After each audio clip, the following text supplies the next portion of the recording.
Only Windows. All right, cool. We'll go ahead and get started. Thank you everybody for coming. Certainly appreciate it.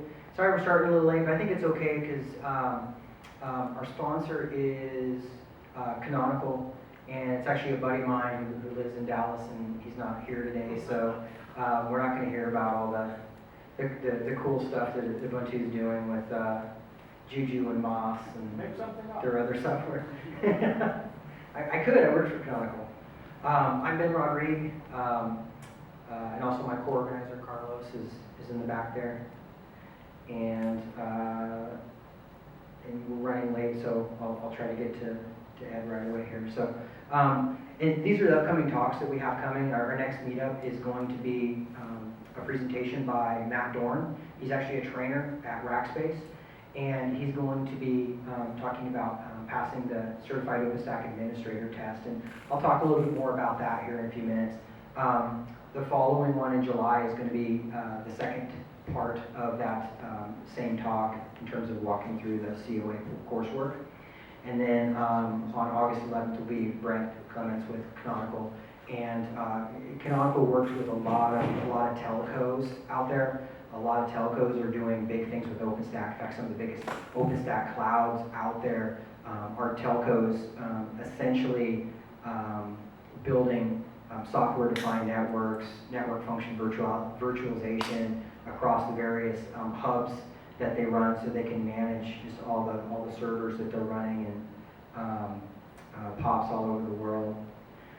So the COA is a relatively new certification that the OpenStack Foundation recently put out.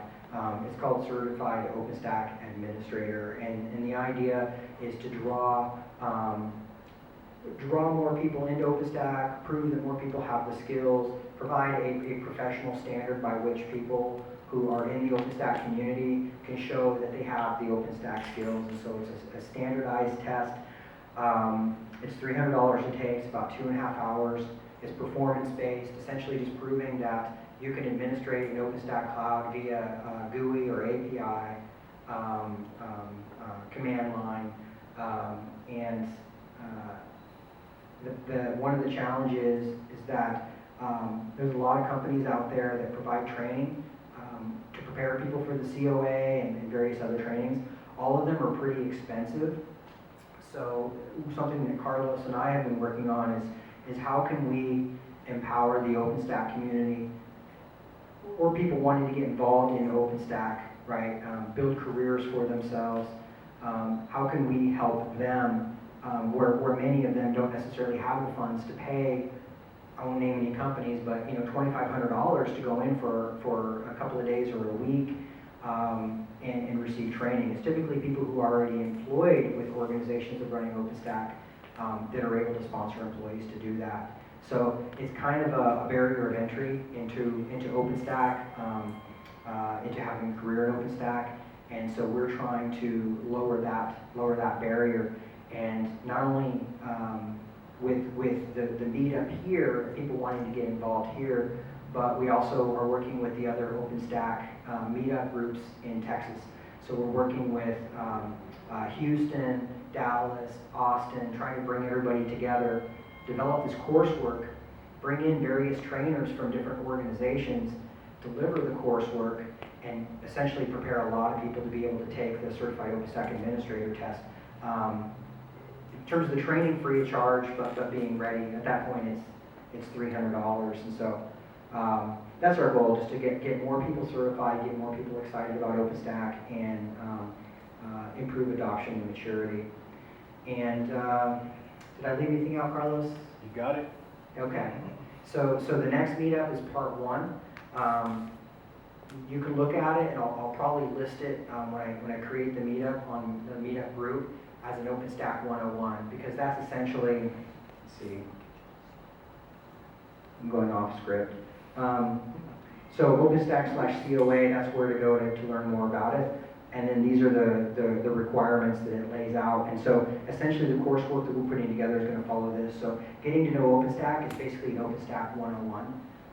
So the components of OpenStack, how it works, how authentication works, and then you'll get into identity management in terms of Project Keystone, secret keys, how various users can utilize the same framework and maintain isolation. Dashboard, which is essentially Horizon, that's the GUI that everybody uses. And then we get into compute object storage and block storage, which are the main components. That's the work engine of OpenStack. That's basically VMs, file storage, and essentially database storage. And then networking component, which is going to be probably much bigger than it suggests here, because it's a beast, just talking about the various networking configurations.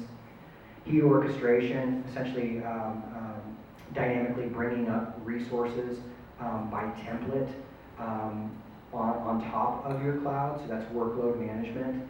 And then troubleshooting and image management. And an image is basically a virtual machine or something along those lines that can be brought up and standardized and brought up on demand. So it's going to be, it's a beast to go through. It's probably going to be about, we're figuring 6 to 8 part series. So it's going to take a while to get through it. But anybody who wants to come and sit through it is going to come out of it just being an OpenStack expert, and that's our goal. So thank you. Ed?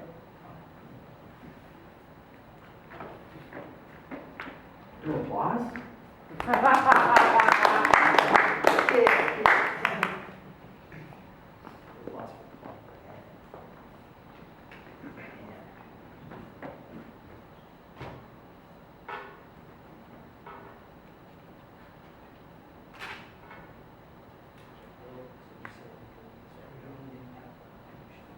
Yeah, I had to go with this one.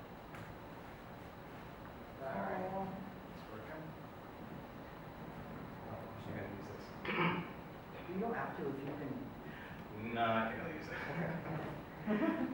Okay, well, thanks, Ben. I'm Ed Leafe. I work with IBM now. And this is about making your first OpenStack contribution. And it was a difficult thing for me to put together because I've been working on OpenStack since the very beginning, so we're coming up on 6 years now. And in order to do that, I had to go back and pretend I didn't know anything and that I didn't have everything set up and go through it all. And it was surprising how much stuff you have to do. So, first thing I found is that I might not even need to give this talk because already on the OpenStack wiki, there's a page, how to contribute, and it has a lot of this information on there. Thanks everyone for coming. Yeah, so, if you want to just go pull that up and read that, then, you can have an early evening. But if you want to hear some, war stories or some of the reasons why that things are the way they are, you might want to stick around. Okay. First thing that you have to take care of is legal stuff. If you're working, got this interest and you want to work on OpenStack part-time, like on nights and weekends, by all means tell your manager at your day job that you're going to be doing this. Because companies are very touchy sometimes about what they allow. And they don't want one of their employees contributing something. They're afraid you're going to release company secrets or open them up to liability or something. Let your manager know that you're doing this. So that's number one. If you are working for a company where it is part of your job to contribute to OpenStack, they most likely have a corporate contributor license agreement, and they have to add your name onto that. It's a legal requirement that basically says that if some company deploys OpenStack and makes millions of dollars, you're not going to go after them and say, hey, I wrote that thing that's making you all that money, give me some of that. So that's basically what all this stuff is. It's just saying that you're contributing the code, nobody's going to hold you liable, and you're not going to try and get money out of anyone who uses it. Then there's also the individual contributor license agreement, and you sign that in Garrett. All right, that's the first time I'm mentioning Garrett. It won't be the last. We'll talk about that a little later. Next thing you need to do is sign up for Launchpad. Is anyone familiar with Launchpad? Okay. Launchpad is a product of Canonical, our sponsor for tonight, the people who make Ubuntu. And what it is it's a project workflow management website where you can post your code, you can do reviews of the code, you can file bugs, you can write blueprints, you can do all this stuff to manage your code. And so that's like the main requirement. So the reason that most people ask is, why are we using Launchpad? Well, the history of that is that when OpenStack started, one of the main companies interested in it was Canonical. One of the companies that founded it, Rackspace, had just hired a whole bunch of people from Canonical. So this was what they were used to, and so they established that same pattern. If you're familiar with Ubuntu, they release twice a year, in April and October, and they name their releases in an incrementing alphabetic, code name, project name. OpenStack releases twice a year, in April and October, and has incrementing alphabetical project names. So it's one of those things, you can see where this came from. And so originally all the OpenStack code was in Launchpad. One of the problems with that is that they didn't use Git. Launchpad used Canonical's own distributed version control system called Bazaar. And has anyone used Bazaar? It's pretty much dead now. But I still have a t-shirt. This is an official Bazaar t-shirt that I got from a PyCon like a million years ago. So after about a year, there were so many new developers coming in who hated using Bazaar and wanted to use Git that we moved the code into GitHub. The problem with that was we lost a lot of that nice workflow management stuff that Launchpad had. Like, you could post code, but it wouldn't get merged unless people who were deemed core reviewers had approved it. So nobody could just push code in there and break everything. So we ended up having to, with GitHub, adopt a new tool called Garrett. There you go, okay. So anyway, so that's a little of the history with Launchpad. The other thing that it gave us is the Ubuntu One, which is an implementation of OpenID. So when you sign in to Garrett or anything else, you go through the Launchpad ID. So once you're registered in Launchpad, you log in and you're authenticated throughout. So there's that. And we still use bug reports and blueprints in there. So it is still used, but you don't use it very much at all. All right, next step. Join the OpenStack Foundation. Does anyone know what the OpenStack Foundation is? Okay, it's what owns all the rights to all the OpenStack code. Originally, Rackspace and NASA founded the OpenStack project, but people were a little wary about a commercial company owning the rights to the code that they were going to bet their business on. So Rackspace spun it off into a separate independent foundation, and they own the rights to all the OpenStack code. They put together all the summits. They handle all the marketing and the legal stuff for OpenStack. And you can join just by going to that URL. And once you do, you get to vote for the OpenStack board. If you want to run for it, you're eligible to run. But it's just mainly, if you're going to be working in OpenStack, why not be a part of this whole project? One of the other things is I have a whole lot of information in here that I just wrote down, thinking that nobody's going to use it tonight, but if you ever start working in this, that information will be recorded somewhere. They can go back and say, when you get stuck, go, oh, this is where the answer is. So I leave that URL in there, and just click on that, and you can join the OpenStack Foundation. The next thing you need to do is sign up for the mailing lists. They have, God, I can't remember the total. There's probably close to 100 different mailing lists now. Basically, I subscribe to OpenStack Dev, and if I didn't have mailbox rules, it would flood my inbox. Could be hundreds of messages a day. One of the things we do is the standard. We put little subject matter in the subject line. Like, I work on the Nova project, so you have square brackets Nova in there, so I can quickly read the things that might be pertinent to me and skip the ones that I don't care about. But they have other ones directed towards people who operate OpenStack clouds, people who write the docs for OpenStack, and you can probably find it for just about any aspect of that. The people who run the QA and the continuous integration stuff, there's a list for them too. You got to be on IRC. Is everyone familiar with IRC? Okay. There's about 1 million clients for it because it's been around forever. And find one that you like. There's no best one. They all are slightly different. I use IRSSI. It's a terminal-based, configurable IRC client. And then there's a lot of channels that all begin with OpenStack dash something. And so OpenStack Novas for Nova development, OpenStack Neutron for Neutron development. There's also OpenStack Meeting 1, OpenStack Meeting 3. You know, there's a whole bunch of OpenStack meeting channels.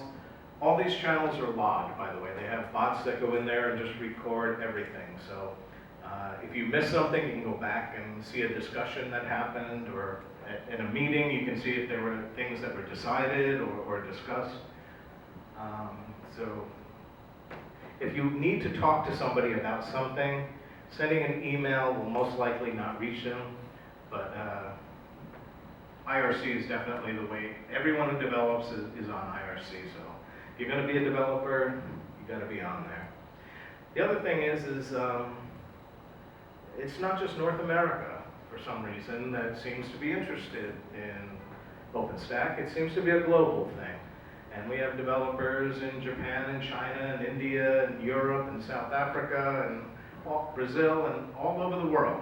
And so things are always being discussed, things are always being worked on. So are you familiar with bouncers? What that is it's a piece of software that you run that it connects to Freenode, to the IRC, and logs in as you, and it buffers everything that goes on in there. And then when you connect, it plays back everything that you missed. You don't miss anything. So like, I get on at like 7, 8 in the mornings, and I just see people in Europe have been talking for like the last 6 hours, and I missed all that, but I can go back and see it all there. So if you're going to be on there, recognize that there is no such thing as central time except right here, and so you're going to need something that will manage that for you. And this is my a screenshot of my IRSSI. When I first got it and set it up, I think about 3 or 4 times a day I spent fiddling with the color schemes and trying new plugins to make it look a certain way. And so then finally, after about a month of that, I settled on this. But you can see it does things like it puts people's nicknames and their nicks in different colors so you can see what they're saying.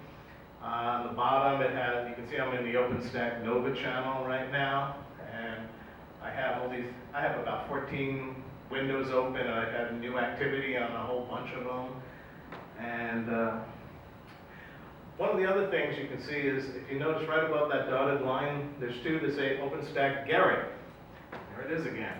Every time a patch is pushed to OpenStack, to the Nova repository in Garrett, it will publish that line into the IRC channel for you. So you can see Timothy over there, he had a force live migration, remove redundant check. And then there's a link to that, so you can see that.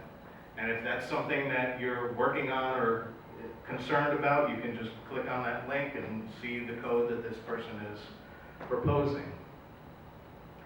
So it's a lot of information, and that's pretty much what I live on all day long. If you don't have Git, you better Git install it, because all your work is done with Git. I just have the instructions there. If you don't have a GitHub account, get one. They're free.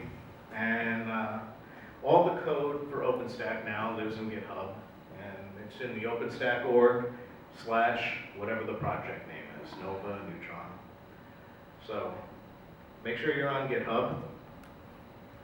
And the point is, the funny thing is that the normal GitHub workflow is you fork a project, make your changes, push those into your fork, and then issue a pull request back to the original one.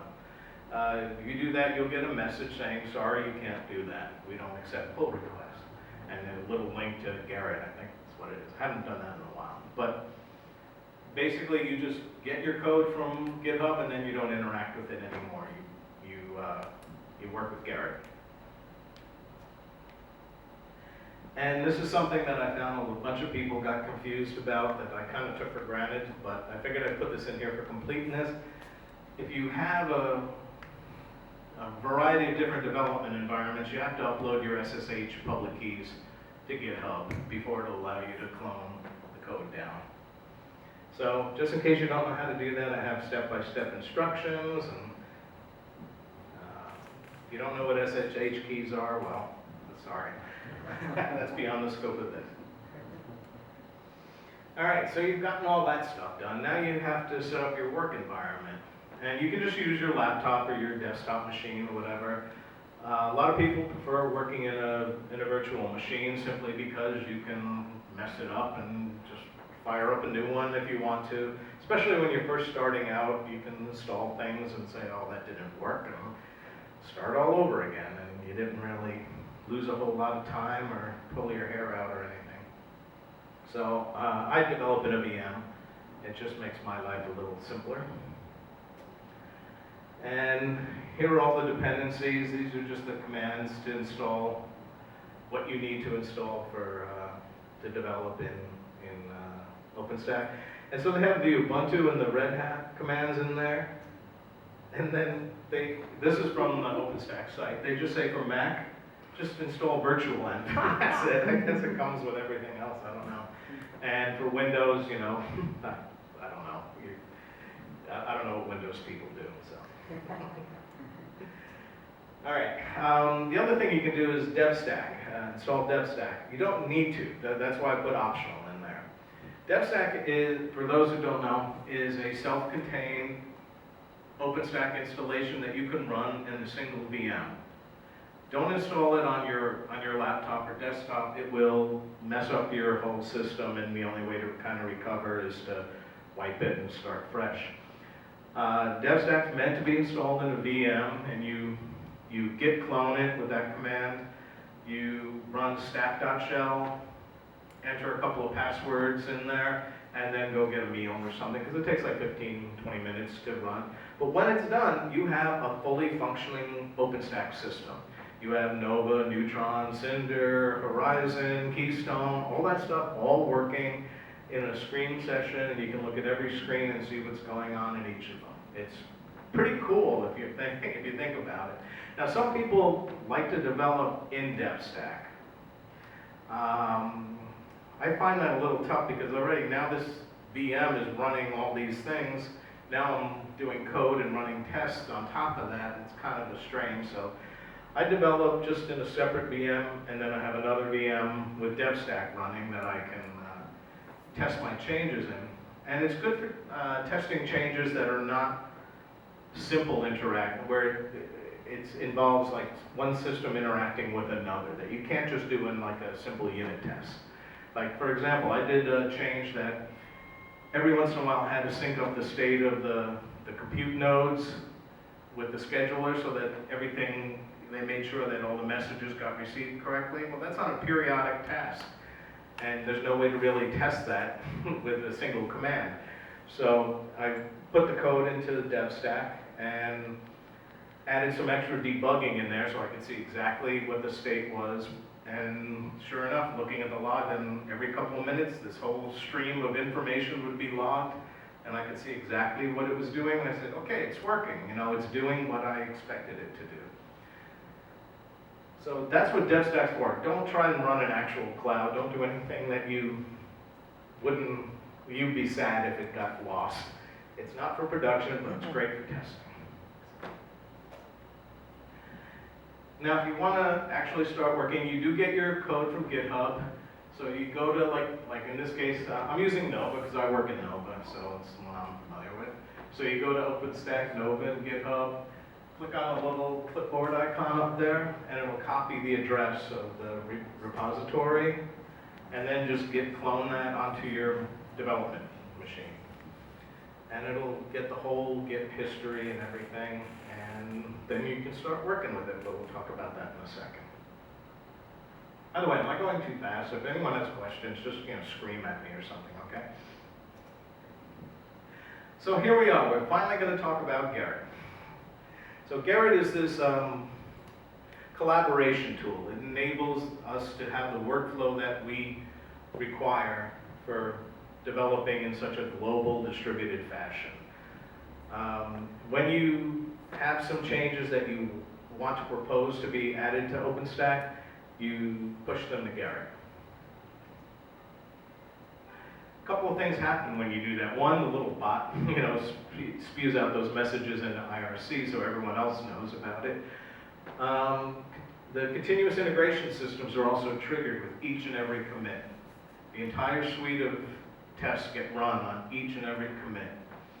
And there's also third-party CIs that get messages from Gerrit saying, hey, here's a patch set if you want to do something, you want to run your tests on it. So a lot of times when a new patch is pushed, people won't look at it until it passes the basic test, just to make sure that you're not going to spend time reviewing something that doesn't work. So that's what will happen, is that once the tests run, then people will review your code, and sometimes it'll be like, hey, this is just not the way things are supposed to work. This will cause problems in these other systems that you might not be aware of. Sometimes you get people who go, you misspelled this word in this comment, and I want you to fix it. They can get pretty nitpicky sometimes too. And then the other thing is that people can actually grab a copy of your code, of the patch that you just pushed up. And then sometimes things get out of sync, other changes get merged, which means that your code needs to be rebased. So if I'm working with a group of people on a bunch of code and I see one of their patches needs rebasing, I just grab it, rebase it, and push it back up, just to kind of keep things moving, And sometimes just a minor fix. Like I said, a typo in a comment, not something I worry about, but a typo in the code that misspells a variable or something, that I'll just fix and push up. The other way that I do that is I work a lot with some of the people writing the documentation, and some of the most active contributors are writing this documentation in English, and English is not their primary language. And I only speak English, so anytime anybody can speak more than one language, I'm impressed.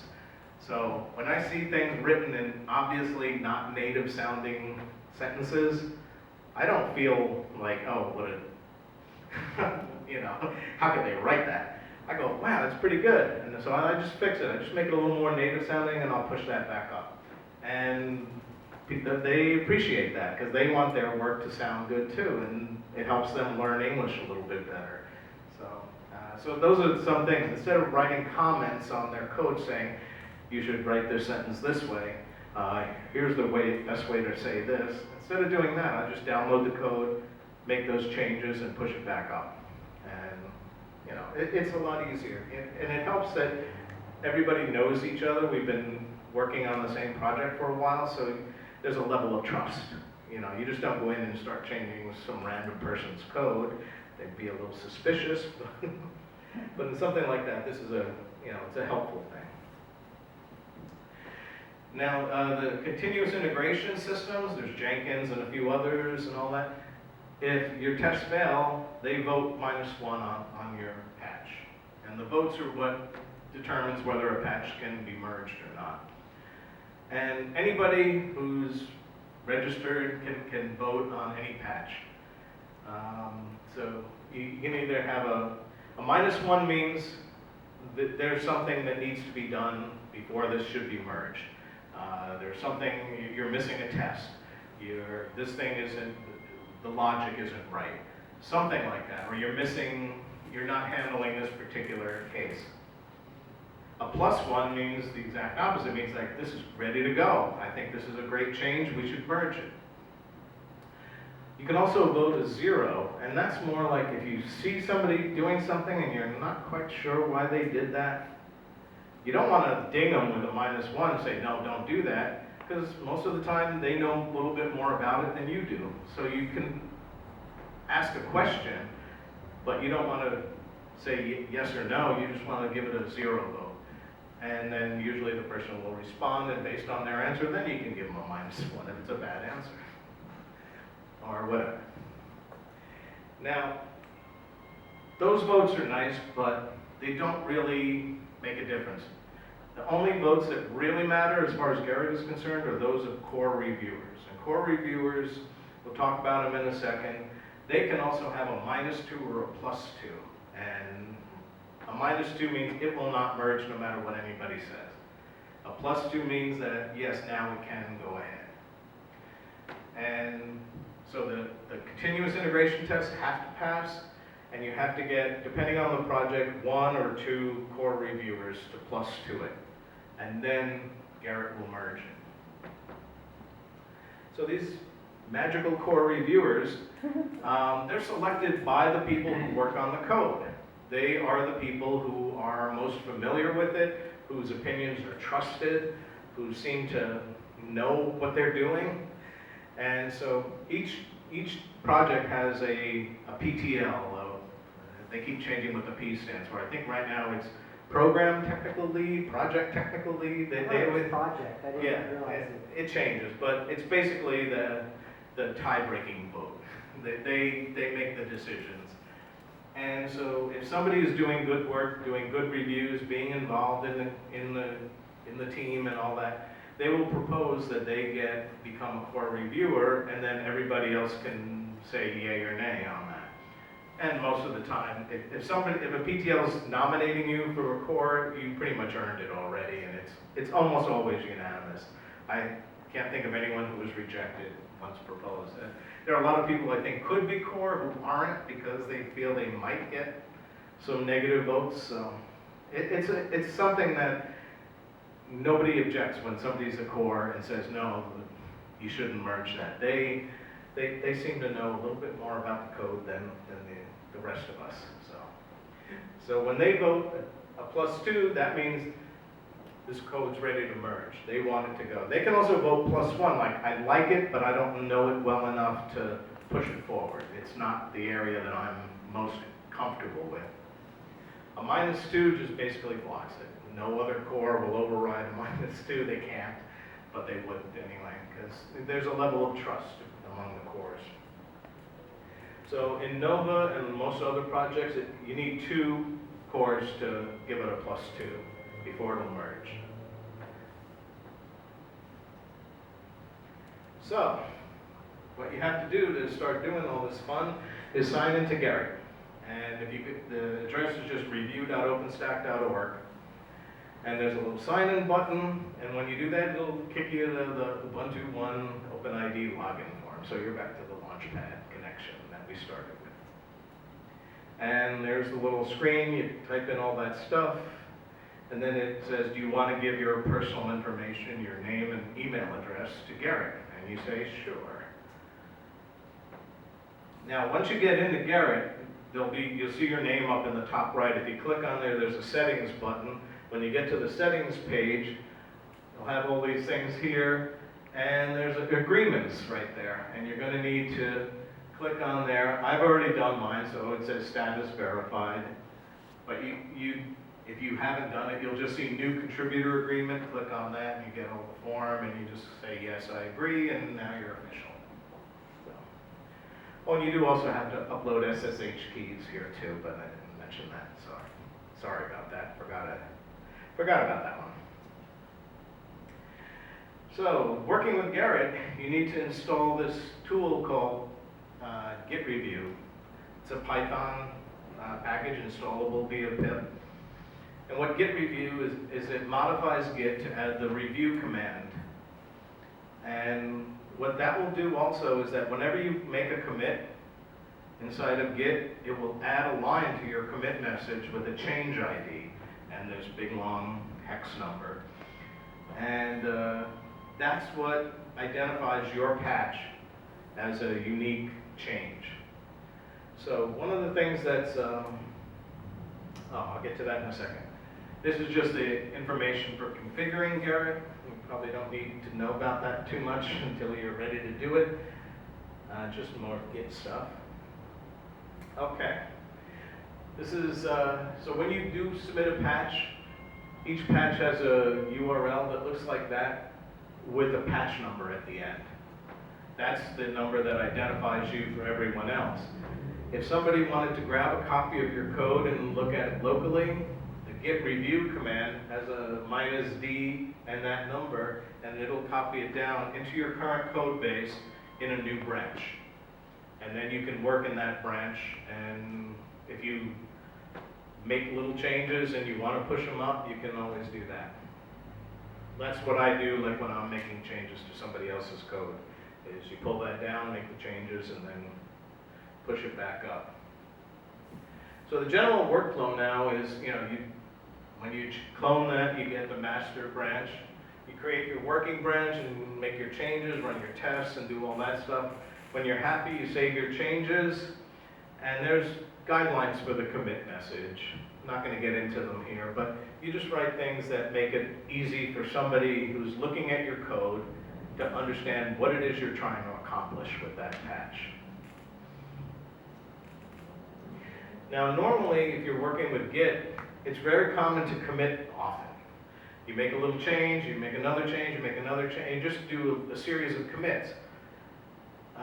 What you want to do with, if you work that way, before you commit, you want to squash those all down. You don't want to have a whole series of commits for one change. Nobody's interested in your commit history. They just want to see the change that you ended up with. So what you do, once you have that initial commit in there, it's much easier to just amend. So if you do git commit with the -- amend at the end, it will open up the same commit message, and you'll see that change ID in there. Don't change the change. Leave the change ID where it is, and then that will keep a continuity, because you may have to push that patch up many times, and that change ID is what Garrett uses to identify which patch set it belongs to. So once you have all that, if maybe after a week nobody's looked at it, you might want to go on IRC and say, hey, I'd like to have a few eyeballs on this patch or something. Just ask, and people will look at it and start to give feedback. When you do get reviews, though, it's important to respond to them. And a lot of times there'll be criticism. They'll be saying you forgot this, or you didn't do this, or you didn't consider this particular case. And that's not a bad thing. This is the whole idea. If you get defensive, if somebody doesn't think you have special snowflake code, you probably shouldn't be doing this. But when people have these reviews, look at it as a chance to learn. There are probably people who've been doing it a little longer than you have, and they're giving you insights. They're helping you. And so take those comments and then respond to them. Say, oh, okay, that's a great idea, or even say, I don't understand what you're asking me to do. Why is it important to do this, or something. Have a conversation with the reviewer. As long as you're not like, hey, what do you know? That kind of attitude. It's a very positive thing to get involved with the reviewer, and it engages them and makes it much more likely that your code will eventually get to a point where it's considered good enough to merge in. So then what you do is you go back to your local code, you make the changes that were pointed out, you amend the commit, and you run git review again, and it pushes up another patch set up to Garrett, git Garrett. And then it starts all over again. The CI goes running on your new patch set. Reviewers have to come back and re-review it. If they voted on something, it doesn't carry over to the next one. They have to re-vote on your changes. Yeah? So commit amend, that's a pretty bad workflow considering, why do you have to do that? Why? Yeah. Well, because you have no idea what you changed in the last patch set. If you're having a proper history, and you can see what's going on. So you don't right? see the difference from each push? Right. You're saying? Good. That's a very good point. Here, let me see if I got oops, let me see, where are we? Let me see, I don't know which one this is. I think, let me just click on that just so we can see. This is Garrett, this is what that link looks like. Okay. Oh, this is Sylvain's. Okay. So, let's see if I can, I don't have a laser thingy.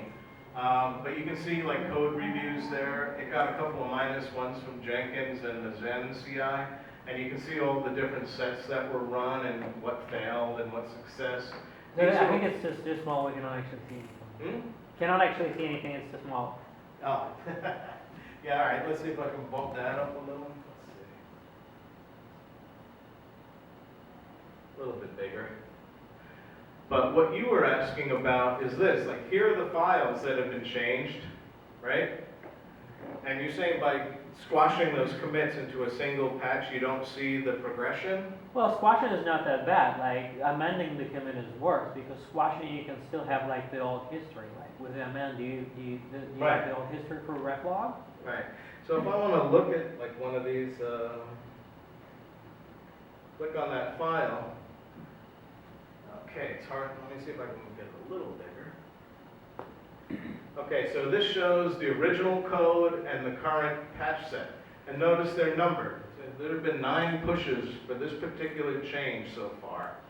And it shows what the difference is. If you want to see the difference between patch set 8 and patch set 9, you click there, and it shows what happened in the previous patch. So here's something, the person highlighted that text and made a comment, and then Sylvain responded, yeah, that's the intended behavior, it does that, and then you can see if the code changed. There it didn't change. Here he added a note, so you can see the differences between each time that the code was pushed. Okay. Can you do that, the same thing from command line interface? Can you do what? Can you do the same thing from the command line interface, or do you have to use a web interface to see the changes like that? From your local machine? Right. Yeah, no. You would have to pull down, you can pull down that git review, also takes a comma revision number, and you can pull that down, and then you can do a diff on that. Because that'll pull that into another branch, and then you would do a diff. But normally, there's not a huge reason to go back. Once you're doing this, you're moving forward, and you're making it better and better. So from your local command line, you don't really need to do that. What I like to do is, I might review this code on patch set 3, and then I'm busy doing other things, and by the time it comes, and I might have approved it, and then it gets a few more changes for some things that I missed, and then I see like, I can compare the one that I already saw with the changes since then, just to see what updates were made. So I can do something like that and see, did they change anything significant, or is it just mainly small little tweaks here and there? There's a lot of information in here, so you can go through different things. You can go through the different files, you can mark them, you can make comments. So you can see now, you can see the diff against here, what files changed with patch set 7, what changed overall for the whole thing. You get to see everyone's comments in here. So you can see all the people commenting on this particular patch. And then there's a little button down here, toggle CI. And if you really want to fill your screen up, you click that. And now you see the Mellanox CI, the Microsoft Hyper-V CI, the Zen Project CI, and then a person. And then Zen and VMware, DB Datasets CI. So you can see all that information about every CI job that was run against that patch set.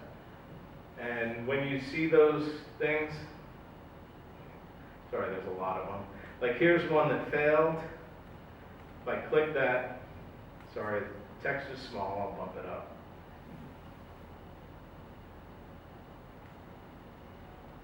Get bigger.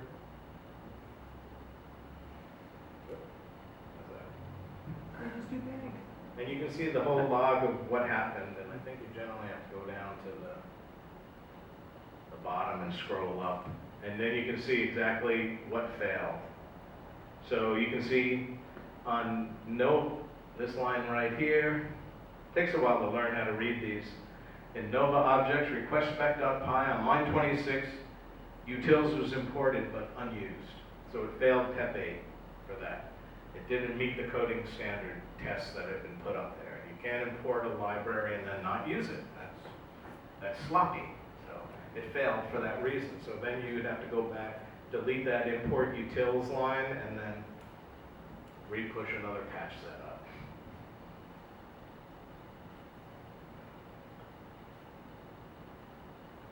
All right. Well.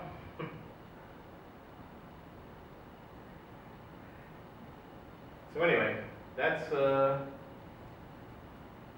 Garrett. There's a lot more. You could just do a whole session just on Garrett, I think. So we did that. Okay, so once you get that, then you continue to respond, and the whole lather, rinse, repeat.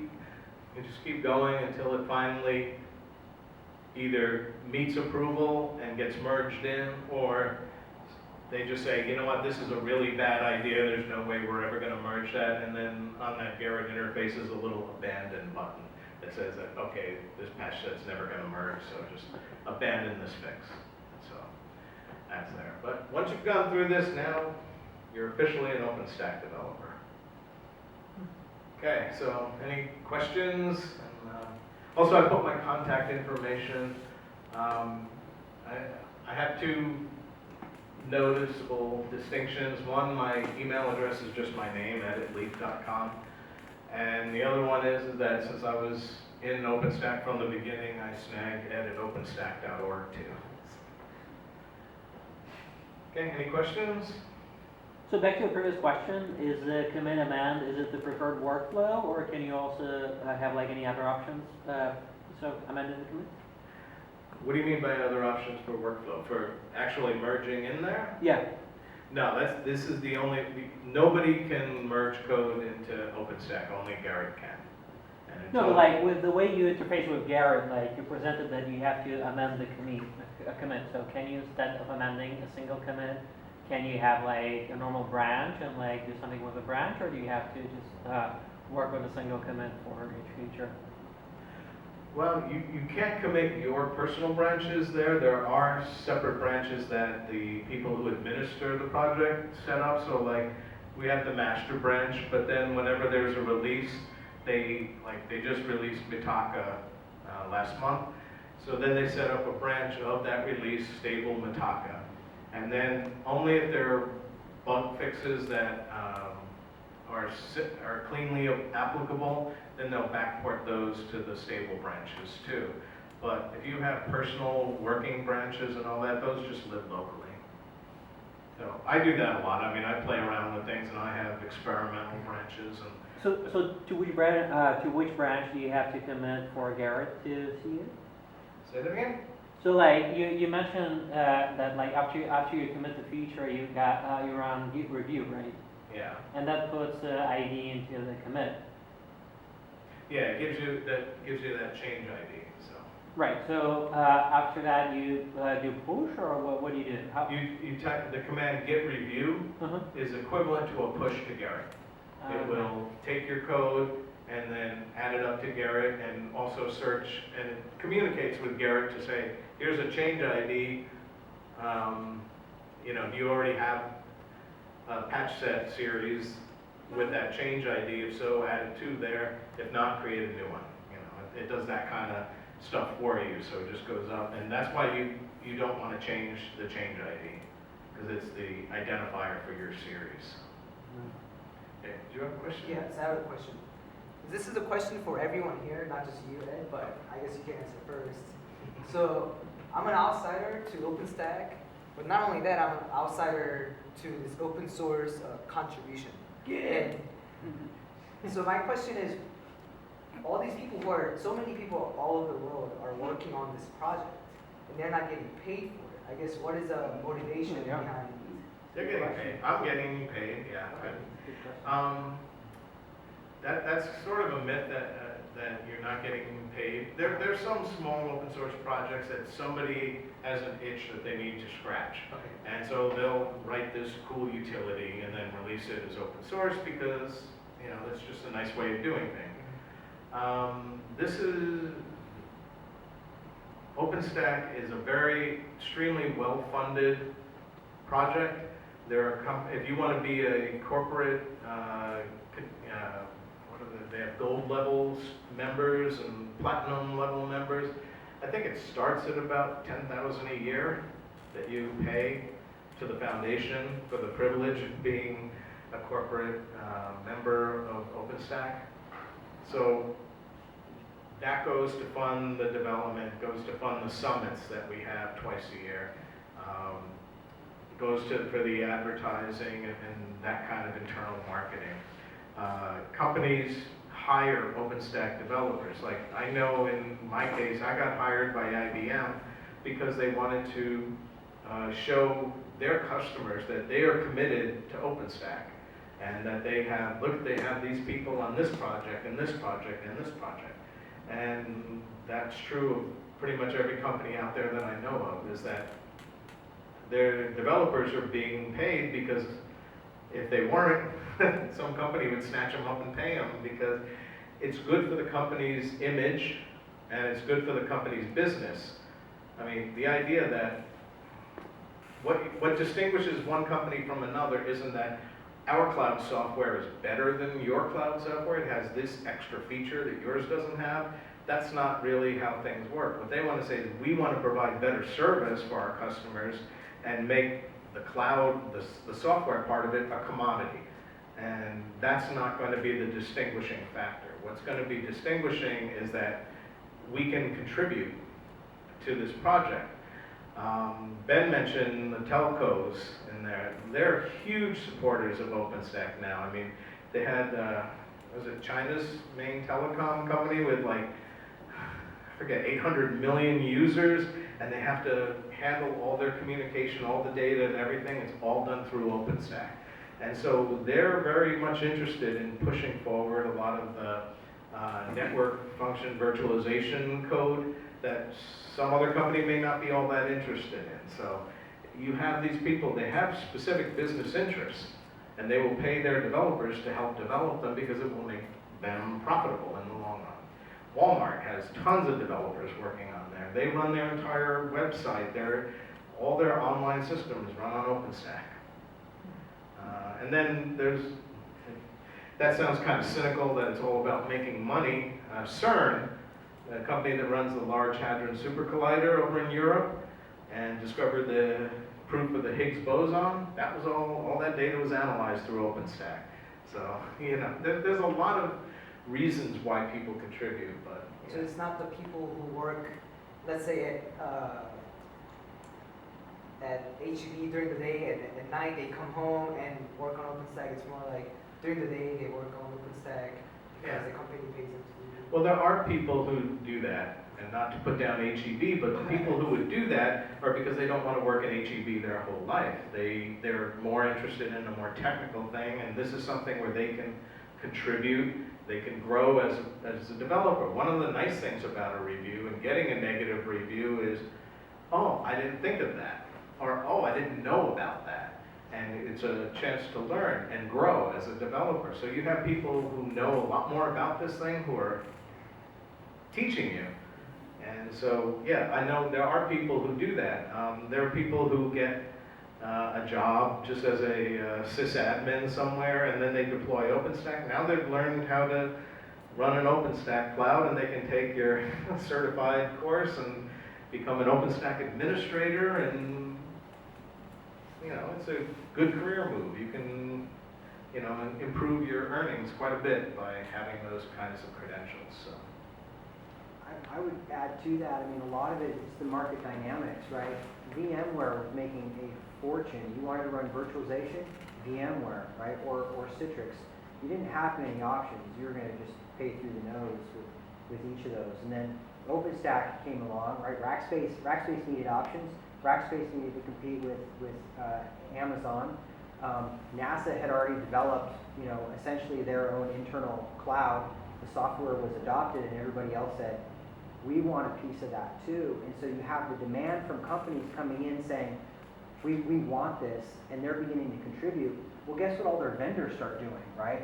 Oh, well, I want it to be on Dell hardware. I want my customer to continue buying Cisco, right? We have to integrate with OpenStack. We want to build our own software, ensure that our Cisco appliances are going to work with, Neutron, and that we develop a plugin, and now we're contributing code, and oh, you want to run, networking in OpenStack, Walmart? Well, it needs to be on Cisco, right? And then along comes Juniper going, no, we're the best, right? And so now you have these companies contributing all this money, right? Like we're talking about the sponsors contributing all this code.